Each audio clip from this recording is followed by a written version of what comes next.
Hey, what's up guys, aarava here, and welcome back to the episode of my F1 2019 career mode, episode number 78 today for the Italian Grand Prix in Season 4. If you guys didn't miss the previous one, then be sure to go check that one out before you see this one at the Belgium Grand Prix. But we go into Italy then with big hopes. Obviously, the car has been very decent in a straight line, and generally speaking, the car has been performing very well. Of course, there's been a few little glitches here and there, with Hamilton having some issues, the DNF for Hungary, and then again, mechanical issues in the race at Belgium. But generally speaking, the car's had some really decent race pace as of late, and for myself, obviously qualifying has also been pretty decent. Both cars getting right up there, you know, fighting the likes of Red Bull and Racing Point at the top end here, and the championship just keeps on getting kind of closer and closer in a way between, you know, the kind of bottom the bottom guys of the top 5 all closing up to the top guys of us in the top 1 and 2, and hopefully that's something that continues on for the rest of the season really. But we've got an email here, an interesting one. I didn't think we were going to actually get this. I was a little bit worried that we weren't, but we do have an email saying that Carl is saying there's going to be some sort of regulation change this season for next season, obviously for Season 5. I was a little bit worried we weren't going to get one, which would have been quite annoying, because obviously we're all getting to the point where the cars are getting maxed out. There really does kind of need to be a regulation reset to kind of shake things up, shake the pecking order up, but also just give some room for other teams to kind of grow and upgrade and outpace each other, basically. Otherwise, we're all just stuck at the same level, basically, this maxed out car. So that's good to see. So I don't know when that's exactly going to come in, but pretty much from now on, because we've already maxed out the car. Reliability is maybe a little bit of an issue still, but pretty much we're getting to the point of the season where I can maybe just manage to get to the end on the parts we have, give or take 1 or 2 here and there.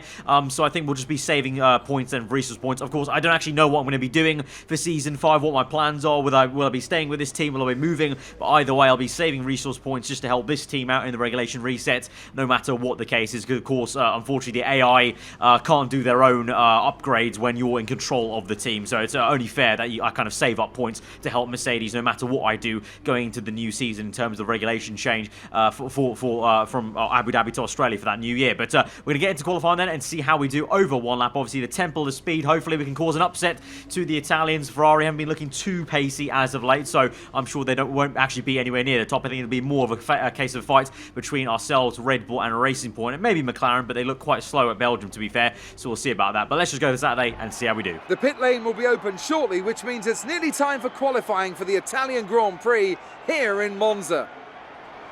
And I'm here, of course, with Anthony Davidson on what has turned out to be a very pleasant day indeed. No weather to interfere, no problems on the track, so absolutely no room for error. That's right, Crofty. It's looking good out there at the moment. Each team will have their own game plan for this session, and of course, once the cars leave the garage, they'll be under parc fermé conditions, so any last-minute adjustments need to be done right here and now. Beyond that, it's all up to the driver. Who can keep their tyres in the right temperature? Who can hit their apexes? No race fuel on board these days, of course. These are the fastest cars we've had in a long, long time, and it's right here in qualifying where they're at their absolute peak. Let's get started. Right, so we're going to delve into the end of our first flying lap in Q1 then. Sunny skies, no rain forecast for this entire weekend, so that's music to my ears in terms of having a bit of an easier time, because Italy is definitely one of the worst circuits when it rains here, because you have to run such low aero to obviously get the speed in straight line, and so it's just a nightmare in the corners. But thankfully it's going to be all dry, and you can see straight away in Q1 at least, the pace is looking very, very electric actually between myself and Hamilton, but I suspect that other teams might speed up a little bit in Q2 and Q3. When we go into Q2, the cars start to feel a little bit kind of on the edge a bit more in the middle sector. You can see there kind of fine margins that was on the curb and whatnot, so they felt like a bit of understeer and oversteer at some kind of instances of the circuit. The setup wise, I think I ran 3.3 on the wings, which is probably still a bit higher than most might run, but I always feel like I need to have a bit more wing just to feel comfortable in the race when it comes to it. But that does mean in quali sometimes you try and push to the limits, and sometimes it just doesn't really work out there. But Q2 then, Hamilton goes fast as we're up there in P4, so looking all good. Lost a bit of pace to him though, so I need to try and find that time up again, and others are speeding up here. Gasly sets a pretty good lap time as we go through to later on in the lap. We've got others setting good lap times. Butler's set another fastest one. You've got the likes of Verstappen and Weber all getting right up there. So we come through to the end of the lap through Parabolica. Weber there sets the new fastest lap there. Pretty decent, nearly 1:15 dead across the line for us, and it's a pretty damn slow lap time there. We lost a lot of time into turn 1, didn't make the most of it. We gained a decent amount of time for that in the second flying run. At the moment, Hamilton though is on provisional pole, so I've got a lot of time to gain, about 1.4 seconds to find if I want to try and match Hamilton for pole position here. At the moment, we're going to gain just about maybe 1 second into the last corner, maybe lost some time in Parabolica, but I don't know if it's going to be enough for those extra 4/10 until we come through to the end of the lap there. We're P9 at the moment. We're going to gain just under 1 second there, about 8 or 9 tenths, so that's going to be enough to get us up into P6 only, unfortunately, there for us today. Hamilton does get pole position. It's very close between himself and Weber, Butler, even really Stroll. It's actually just very close in general, the rest in top 10. But yeah, we qualify in P6. A little bit upset about that because I definitely left some time on the table, I felt, in Sector 2 and maybe even some more into Turn 1. Just very tricky to get the braking zone correct there, not wanting to lock up too much into Turn 1. And another caveat onto this is that we actually do have to take another engine penalty. So this is the thing at Belgium that I mistakenly forgot that it was going to be 10 for each one. So in hindsight, I should have taken it at Belgium, but we didn't. So we have to take another one for the internal combustion engine. Hopefully, like I said, this will be the last engine component and penalty we have to take, I think, for the end of the season. I think maybe Abu Dhabi, we might be on just slightly warm path, but hopefully this is the last one we have to take. If we have to take more, then we're going to have to hope that our rivals also have to take them, but that's going to set us back 10 places. So in theory, we start down in P16 unless other people have penalties, so it's going to be another kind of comeback drive for us, but Italy, like Belgium, should be a strong one to obviously make those overtakes in a straight line, so I'm not too worried, but it's less than ideal. Hamilton, again, showing us up for now, what is the 4th time in a row in qualifying, so he's definitely back to his best in terms of over 1 lap on Saturday. Let's see if Sunday if it's going to be all kind of plain sailing for him, or if he's going to have another issue like he has done the last 2 episodes. It's race day here in Italy once again. Monza, home to so many records.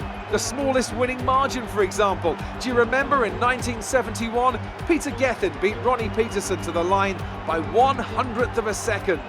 There were 40 overtakes for the lead alone in 1965, and Kimi Raikkonen clocked a record top speed of 230 miles per hour here, just over a decade ago. So there's a lot to live up to then for all of our drivers today. We're 12 miles northeast of Milan for today's Grand Prix at a Monza circuit where we can expect top speeds of around 215 miles per hour. 11 corners on this 3.6 mile track, with 7 of those coming in the form of chicanes, and with a good slipstream and DRS open, there should be plenty of opportunity for some passing here today. And it's an absolute pleasure to be joined once again by Anthony Davidson. Let's talk about the engineer. That was a solid result in their last race. Can they keep that momentum going this weekend? It's hard to say. Devon's a very talented driver who likes to push the car to the limits, but he doesn't leave himself very much margin for error, and that's cost him in the past. If he can avoid expensive mistakes though, I think we could see another great result from him. It's time to take a look at our starting grid for today's race. Lewis Hamilton lines up on pole position, and starting alongside is Lucas Faber. As we continue through the rest of the grid today, we have Stroll, Hülkenberg, Max Verstappen and Gasly, Russell, Ricciardo, Leclerc and Daniel Kvyat, Perez, Butler, Lando Norris and Grosjean. The engineer, Bottas, Kimi Raikkonen and Sebastian Vettel. Magnussen and Antonio Giovinazzi starts from the back of the grid. And with preparations almost complete, let's head down to the track.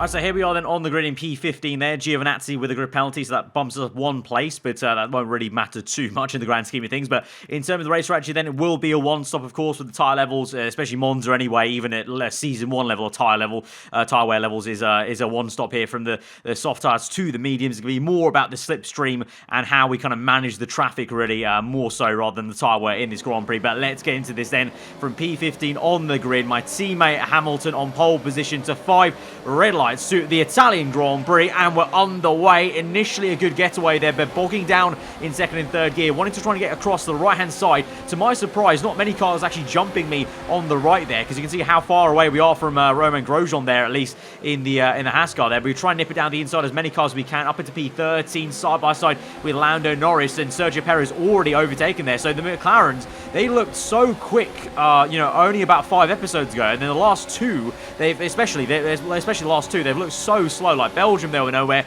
Here Italy, they just don't seem to have the straight line speed. It looks like everyone else has caught up to them in terms of that engine power as we now nip it down the inside of Leclerc and get him with yellow flags behind for some reason, but we get it ahead of our former teammate from Toro Rosso there. So made some decent places already there, but there's so many more cars to go. Obviously with P12, Hamilton all the way up there. I think he's actually been jumped for first place. I think that Renault of Weber is in first, so now we make a mistake there. That was in Sector 2, and Leclerc's re-overtaken us up into P12. We have to re-get him into Ascari here, down the inside, side by side there. Fine margins on the right there, but we just giving each other enough room and remain in P12 then. But it looks like, yeah, Weber, I think, has maybe got Hamilton for the lead just about now, but I'm sure there'll be plenty of racing to go, and so it's not over yet by any means, stretch of imagination. 25 laps to go, and you can see, look how ridiculous this is. How many cars? It must be like the next 8 cars ahead of me are pretty much all within this one straight there. You can see Hamilton, I think, and Weber have broken away, the 2 leaders, but then the rest of them are all bunched up here. You can cover us all by about 4 seconds here, so absolutely ridiculous stuff. I mean, the slipstream train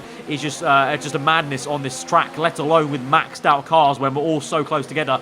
Only 2-3 tenths separating all of us in qualifying here. So we've set the purple first sector and we're in P12, so it just shows how slow these guys are going, having to hold each other up basically. And we're on lap 3 now, 1 lap later, and we're still in the same position because I was unable to really make any kind of headway into Butler as he now goes down the inside of Ricciardo. So now maybe he'll slow himself down by whilst he battles the Australian there. The Ferrari doing the best he can to get into the points paying positions at the home Grand Prix, of course. But here we go now, overtake mode, standard mixture. Don't want to overheat the engine too much, so you're going to see that a lot in this episode where we go down to lean and standard as I'm trying to battle people because I don't want to try and overheat the engine here. Now we're down the inside of Parabolic here. We've got Ricciardo, but we have to get Butler on the exit there, so there's going to be a drag race as we go down the main straight on lap number 4. At the same time, Butler and the likes of Ricciardo might try and come back at me, even if they get the slipstream back off me as we overtake them. So that's just how crazy it is that you can almost start to overtake someone and then you could actually overtake them and then get re-overtaken on the same straight because of the nature of how good the drag reduction is, basically, and how the slipstream works with these maxed out cars. But thankfully we do maintain that position and we continue to chase after the next pack there, which is tail-ended by Danica Fiat in the Alfa Romeo. He's got about 2-3 cars directly ahead of him as well though, so this is going to be a bit of an issue in terms of finding the space here. You can see there Russell goes to move Fiat, and look at how aggressive they're all moving about there. Russell really moving in the brake zone, trying to kind of weave off, I guess, Fiat, but also make the move on the car ahead of him there. So it's a little bit dangerous for us to stick the nose in, have to be a bit patient and kind of make the pass one I think is sensible to. So here we go down the main straight, DRS open, overtake mode, rich mix going there, and we gain and gain on the Alfa Romeo. He's sparking away on the right hand side. We go on the left hand side round the outside. This will be for turn 1 to the inside for the second turn. We're going to try and follow through that Ferrari, what he's doing on the Haas car. We nip it round and we get that done, and we've squeezed him out so much that actually the Red Bull now, Butler, is on the back of Fiat. Now we chase after these two up ahead, Grosjean and Russell. They're having a great little ding-dong battle here. Side by side they go. You can see the engine is overheating for me, so I'm going to put it down to lean mixture and use this opportunity whilst they're going side by side to kind of just watch them basically and take this easy. I have a little look on the right hand side, but there's just no point of sticking my nose in there, so I kind of just keep it calm in sector 2 here, kind of line the pass up, maybe at Ascari potentially. We're probably going to have to wait all the way to Parabolica if we're really being truthful here, because I don't think I have the straight line speed to fully catch them up. And actually, in fact, I don't have the straight line speed to the point where the Alfa Romeo is actually going to try and re-overtake me here on the right hand side. The Alfa is looking pretty damn nippy in the last few episodes, I must say, to be fair. Actually, I think it was last episode actually when the Alphas tried to re-overtake me as well, and it was just so quick in a straight line, bemused me definitely for sure. But here we go now. We've actually got it down the inside of Grosjean and Russell, because those two went side by side on the exit of Ascari, and they slowed each other up so much that I was just able to get a great undercut line on them.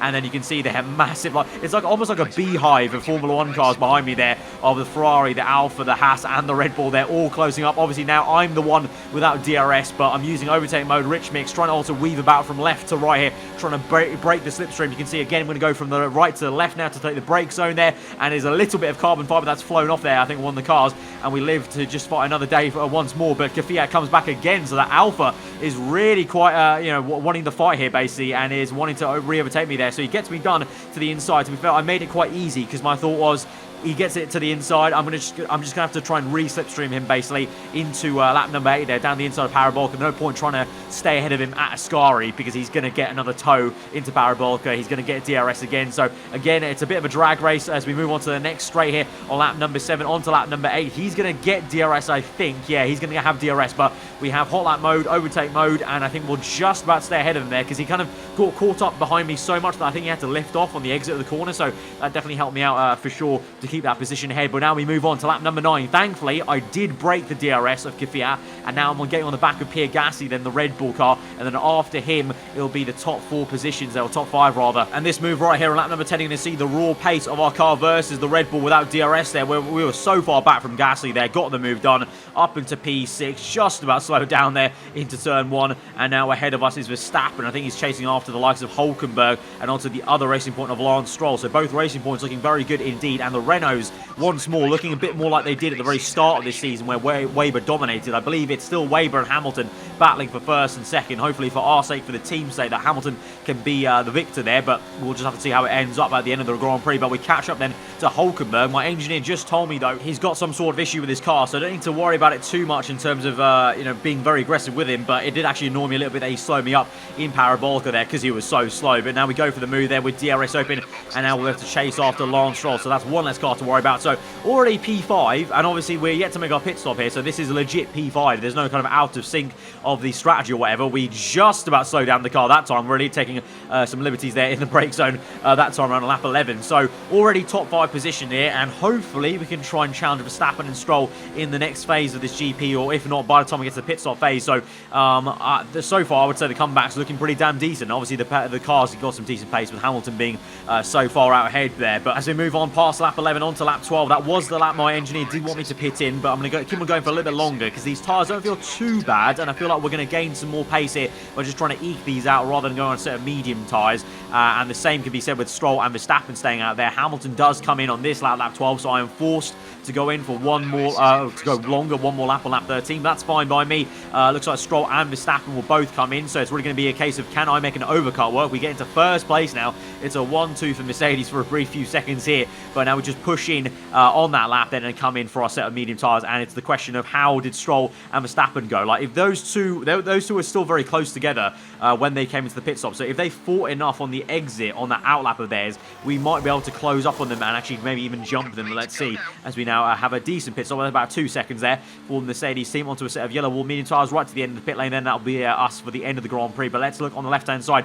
Where on earth is Verstappen? Where is Stroll going to be? I think that's Verstappen going through, but Stroll there, you might have just seen that little pink dot there. Lance Stroll is behind us. We come out in P4. I don't know how that's actually happened because we've gained a ridiculous amount of time on him there. Verstappen is now bolted away from us, but the amount of time we gained to jump Stroll was ridiculous. So I don't know what actually happened. He must have had some sort of issue on the outlap, or maybe an issue with his pit stop there. But now we go very defensive because he's looking very punchy indeed on lap 14 there. Tried to make a move into Ascari. It didn't quite work out there as we held the inside line. But Stroll's going to continue to hound us here as we move on to the next lap then, right up our gearbox. They're practically pushing us down that straight because that racing point is so quick in a straight line there, especially with DRS. And so we go very aggressive on the defensive line. A little bit too deep though into turn 1. Invites Stroll in on the outside of turn 2 there. Gets the exit. A little bit harsh on the exit as well as he gets the elbows out on the left-hand side. Kvyat also in the mix there behind us. We go overtake mode. We're in lean mixture though because I don't want to obviously overheat the engine too much. So where when you go from right-hand side, Stroll just about leaves us a little bit of room to work with. But in the end, I don't actually even make a bit of a lunge there because I thought he was always going to squeeze us off there, a la kind of Hamilton in real life in 2019 with Leclerc, I guess. And so we move through patiently onto lap 16 then, instead looking to make the overtake in a straight line here with overtake mode, DRS open and rich mix now that the engine's cooled down. Kvyat there was right behind us, but we kind of pulled away from him, and now we go for the move down the inside. But there's yellow flags into turn 1, so I tried to make a move to the inside there, but alas, even if I kind of committed to that, the yellow flags would have prevented me from actually finishing the overtake there. So we have to actually wait again for another lap in the same place of the circuit then, off Parabolica onto lap 17 then. 10 laps to go in this Grand Prix. Maybe third time lucky can we get the move done basically to get the place back in P4 in this GP. DRS open, overtake mode, this time no yellow flags. We go for the same move to the inside there, and Stroll again squeezes us very harshly to the right hand side. Like I think pretty much I grazed the grass just a tad on the right hand side of my car there, but we get the move done on the outside of turn 2 on the exit, hoping for some good traction there. But Stroll again mighty quick, and so it's a drag race through the curve to the end of sector 1. What are we going to do here now? He's going to be on the inside there. Do we try and cut across him? Yes we do, and we're going to quite awkwardly place it to the middle of the circuit, slow ourselves down a little bit to kind of brake check him in a way and slow himself down. And so we maintain the P4 then, and now it's about trying to get away through sector 2. But again, you can see the understeer that we got in qualifying is kind of kicking in a little bit there.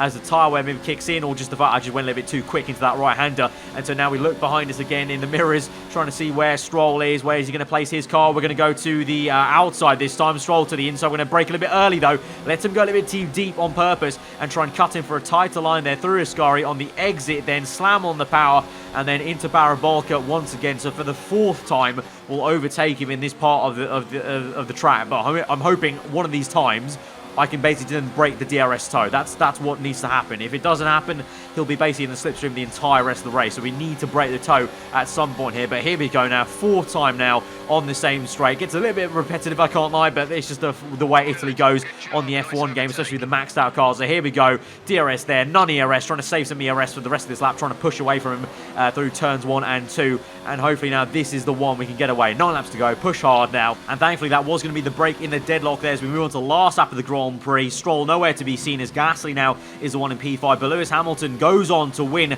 the Italian Grand Prix there. So does the job ahead of Lucas Weber in 2nd place. Verstappen crosses line for the fast lap of the Grand Prix in P3 to be fair. So it's a strong race for 2-3 for the French outfit there. But I'm pretty damn happy with P4 considering having to make that comeback. It was quite tricky, especially with Stroll there and in the first part of the race. So decent enough race there. Limited damage to my rivals. P4, very much I will take that. Can't complain about that one. That was an excellent drive.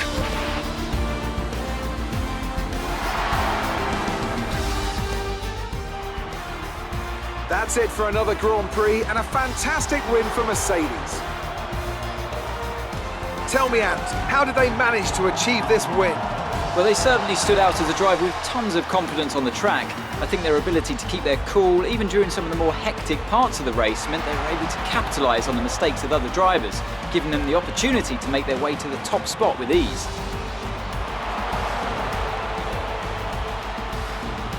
Mercedes are on top form once again after an excellent race weekend. It's great to see them up on that podium once again.